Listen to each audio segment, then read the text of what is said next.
Welcome to Basement Movie Room. This is Chad and Jack Porkins reporting for duty on a review of the movie Fanboys, which is a 2009 film, although I think it probably should come out in like 2006. I think it's 2009. I could be off on that number.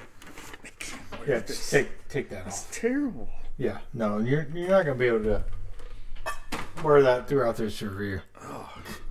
So, Fanboys Headache. is what I would call a love letter to Star Wars.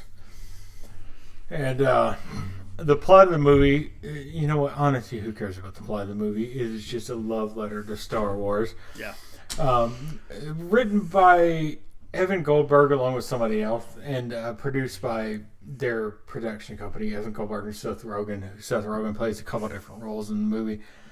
So, Fanboys follows the story of a number of high school friends who have kind of fallen away from each other. Well, at least one of them's fallen away because he's trying to make something of his life with his dad's car dealership, played by Christopher McDonald, which I love to see. Shooter McGavin in the other movie. Coming back in Happy Gilmore 2. I fucking hope so. If I not, hope so. It's a total... Yeah. They're going to miss out on that. So, the basic plot of this movie, which is a very simple plot, is that, and it's somewhat based on a true story. This somewhat is based on a true story. That one of the friends out of the group of four, played by Dan Fogler as Hutch, Jay Baruchel as Windows, and the other two guys, I can't remember the name, but it's going to work anyway. Played by Sam Huntington and one other guy that looks a lot like Miles Teller, as I say, but he's not Miles Teller. So What's that guy's name? the guy, one of the friends has cancer. We don't do a lot of research. We're in 1990. We do not do any research for this. We do live reactions basically to this. So the one guy has cancer, and he is not going to make it to the release of Episode 1 in May of 1999. He's just not going to make it. He's got months to live. Chris Marquette. Chris Marquette, yes. He is a well-known actor. You'll recognize him from things. So, he's got cancer. He's not going to make it to the release of Episode 1 in May of 1999, which we were there. Yes, This is our wheelhouse. We were there on day one, midnight showing, Phantom Menace. We have so many memories. So much nostalgia. So they decide this plan they had. Get another beer. You want one? I'm good on beer. They decide that since that really loud. that's pretty loud.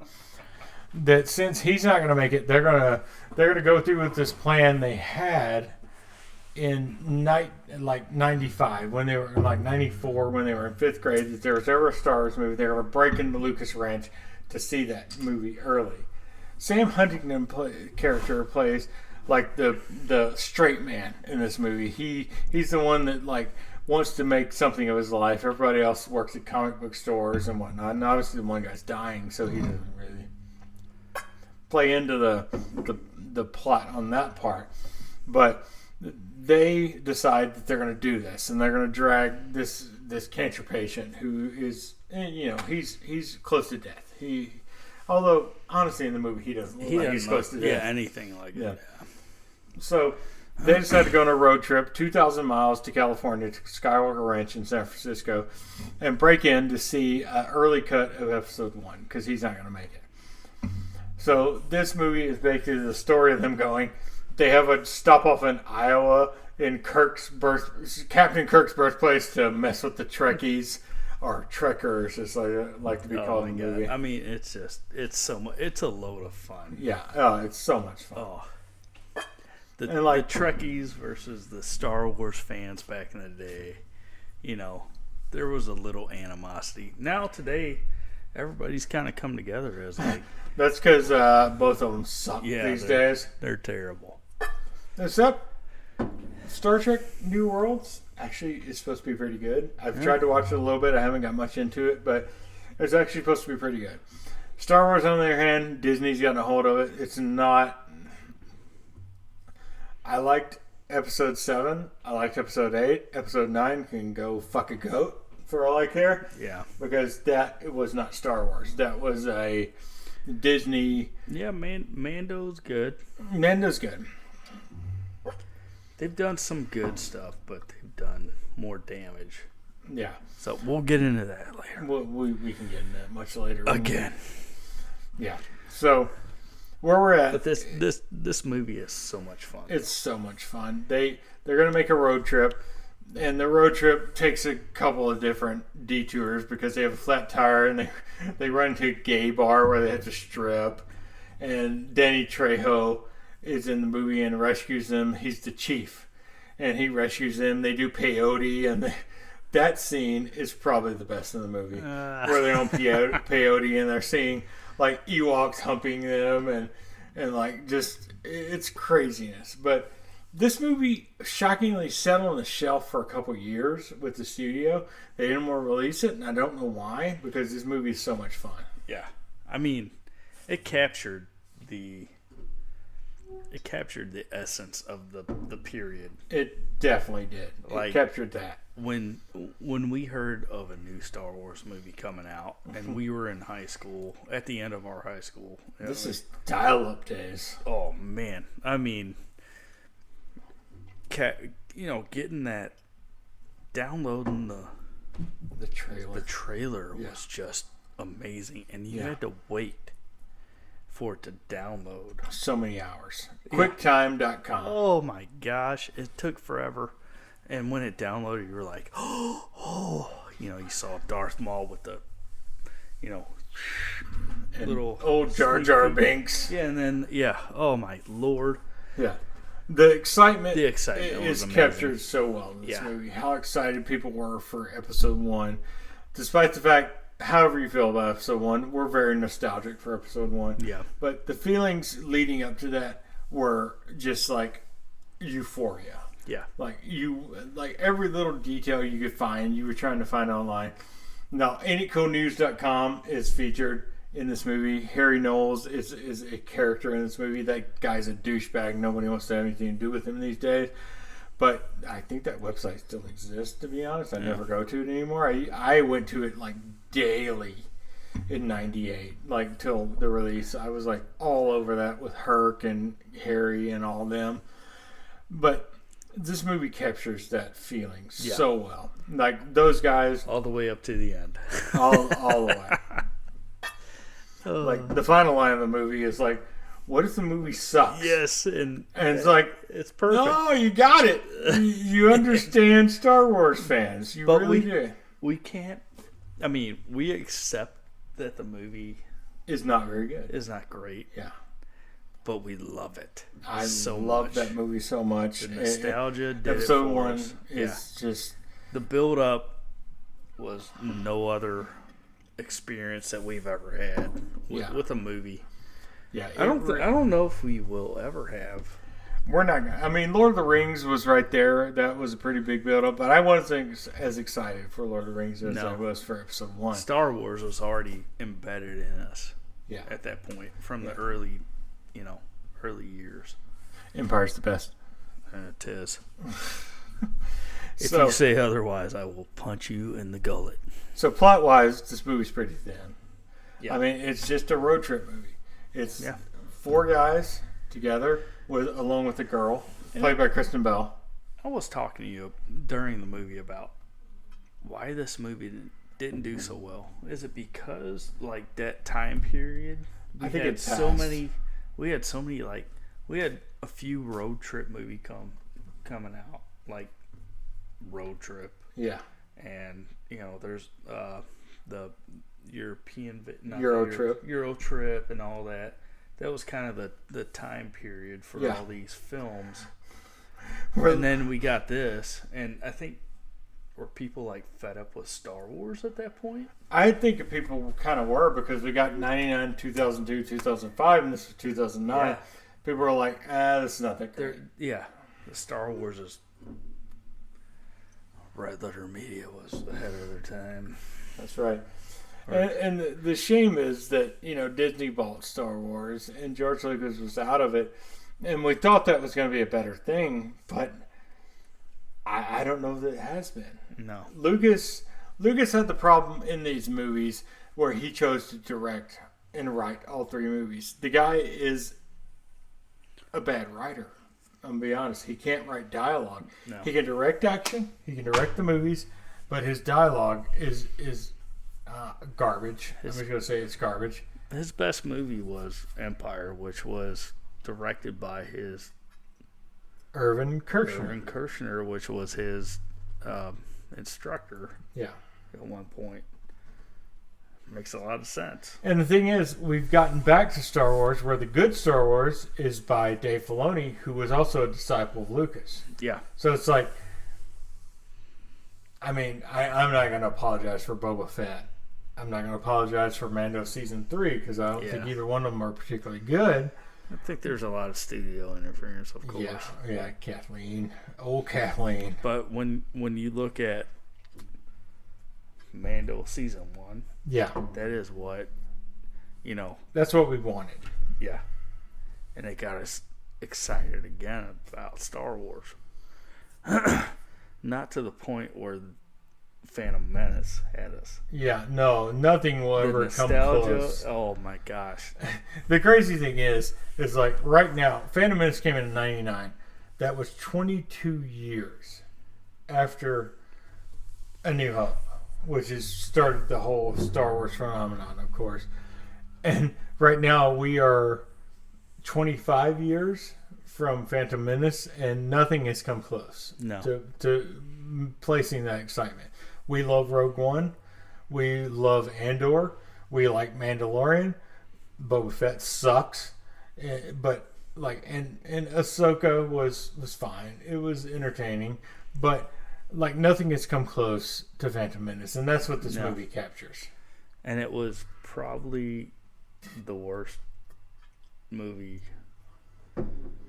Well, it's not the worst movie of the prequels. It's the second. It's the second worst movie of the prequels, because the Attack of the Clones can go eat a dick. Because I hate it. I talked to my nephew, which is, how old is he now? He's in his late 20s, 95. So he's approaching 30 now. He grew up with the prequels. Yeah. And his main movie with Star Wars is the last one. The Sith. Revenge of the Sith. What the fuck did you say to me? You're talking about the last one? Yeah. Return of the Jedi? Is that what we're talking about? Because I know Revenge of the Sith, and he is like, that is the best Star Wars movie of all of them. And at that time, it was only 6. Yeah. 6 movies. I'm like, dude, have you watched any of the originals? It's like, what do we went wrong somewhere with you? But he's like, oh, that last movie, it was the best. So that generation growing up that was born in the mid 90s loves these prequels. Yeah, it's kind of weird. Yeah. Because we grew up with the original trilogy. Yeah. Even though we were born after most of that came. Yeah. And but that's all we had. Yeah. For 16 years. We had all the video games leading up to it, which was amazing. The episode 1 PlayStation 1 video game is, I will stand by this, is a fantastic game. Yeah. It's a great game. Star Wars Racer, Pod Racer game, is a fantastic game. That game's amazing. So, but then you go back to Shadows of the Empire, all the build up to it. What you think that they put all these ideas on our mind of what episode 1 was going to be. But it wasn't. We had a different, Yeah, it wasn't that. It wasn't that. And ultimately, I came out of the theater the first time we watched that, and I was like, this is awesome. Yeah. I was like, and I think I told my parents, I was like, this is probably the best Star Wars movie ever. And it's of course not, because Empire will never be topped. We were how old? 18, 19? 18, 19 years old. Yeah. Babies. Yeah. So over the years, Star Wars obviously put out a lot more content, but nothing will ever capture Star Wars as well as this movie, in my opinion. It's a fantastic movie. It's not a great movie, but for Star Wars fans, I think it is what it is. The Trekker versus Trekkie thing is all great. Shatner making an appearance in this movie is amazing. It's so much fun, and it's like it's so much fun. Yeah. That's all I can say. Dan Fogler stands out as Hutch. I mean, he's absolutely insane in this movie. He's so much fun. Oh. It's so much fun. But yeah, so that's Fanboys. I mean, that's what it is. It's a love letter to Star Wars, essentially. And if you're a Star Wars fan, you haven't seen this movie, what are you doing? We had to watch it. You know, it's one of those that's like, oh man, I haven't seen that. I haven't seen it since it came out. Yeah, I've seen it a couple times. Yeah. Since. So it was nice and refreshing. To watch it for sure. All right, so soundtrack wise, it's basically just Star Wars stuff. I mean, they use a lot of the sound effects from Star Wars, which is impressive because they got that permission to do that, obviously. Yeah. You have an awesome appearance by Ray Park and Danny McBride in this movie. Small budget film. Oh yeah, yeah. They managed to get all that. Yeah. In it. I can imagine Lucas, who obviously Lucas loves his creation. I can imagine he didn't charge him much for that. Yeah. Could you imagine Disney? Oh, Disney would be like, no way you're making this movie. Yeah. No chance. But it got made, and we're all better for it, in my opinion. Yeah, 100%. All right. Check it out. Anything else to say about it? Watch The Phantom Menace. Again. We're watching it right now, in fact. And it's rather slow, to be honest. Yeah. It's a slow film. But Darth Maul is the king of Star Wars bad guys, in my opinion. Yeah. I mean, other than Darth Vader, of course. Yeah. He's the king. But obviously, Darth Maul is the best Sith we've gotten out of that since Darth Vader. Glad they brought him back. Yeah, we got him in Solo. And to be honest, Rogue One is amazing. Solo is also really good. You guys should give it a chance if you haven't. Give Solo a chance. Stop knocking that film. That's pretty good. Yeah. All right, so I think that's all we got on that. You want to head to ratings? I'll go first since you went first on the last one. I'm going to give this a 4 on the Phantom Menace. Phantom Menace is a 4 as well because the nostalgia just takes over. But this movie is a 4 out of 5. It's just so much fun. Yeah, it's a fun movie. Yeah, I would be right there on a 4. Yeah, check it out. I'm sure everybody's seen it. Oh, if you haven't, you need to see it because it's so much fun. If you're a Star Wars fan, this is a movie for you. That's what it is. You're not doing the right sound effects. That's bad. I got no moisture in my mouth right now. All right. Thanks for watching Bitch Movie Room. We'll see you next time. Cheers, bitch.